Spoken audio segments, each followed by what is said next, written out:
চলে গেলাম ছোটো ভাইয়ের শ্বশুর বাড়িতে। তো তারিখে যাইতে পারি নাই, তো কি হয়েছে পরে চলে গেলাম। তো হ্যালো এভরিওয়ান, আসসালামু আলাইকুম। সবাই কেমন আছেন? আশা করি ভালো আছেন।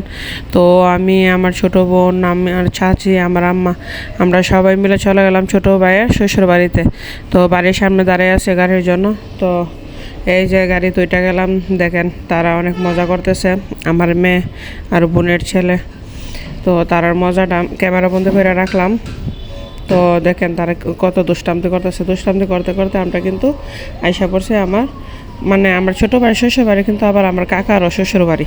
তো আমি আইসা বললাম আমার কাকার শ্বশুর বাড়িতে। এখন আমরা রাস্তা পার হব। এই যে দেখেন সামনে যে দেখা যাইতেছে, এটাই আমার কাকার শ্বশুর বাড়ি, আবার আমার ছোটো ভাইয়েরও শ্বশুর বাড়ি। তো আমরা রাস্তা পারাপার হয়ে গেলাম, এখন ছোটো ভাইয়ের শ্বশুর বাড়িতে চলে গেলাম।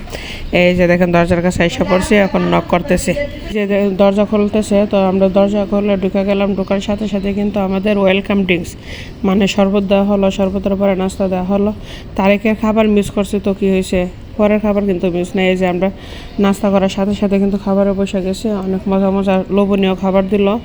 এই যে দেখেন, আর এখানে সবচেয়ে বেস্ট ছিল গরুর মাংসটা, মানে এত মজা হয়েছিল কি বলার বাহিরে। এই যে দেখেন গরুর মাংসের কালারটা। তো আমরা খাওয়া দাওয়া প্রায় শেষের পথে, খাওয়া দাওয়া শেষ করেই আমরা আবার দুপুরবেলা বাড়িতে এসে পড়তেছে। এই যে দেখেন রিক্সাতে আমি আর আমার চাচি এখন বাড়িতে চলে যেতেছি। তো আমার ব্লগটা যদি ভালো লেগে থাকে সবাই লাইক কমেন্ট শেয়ার করবেন।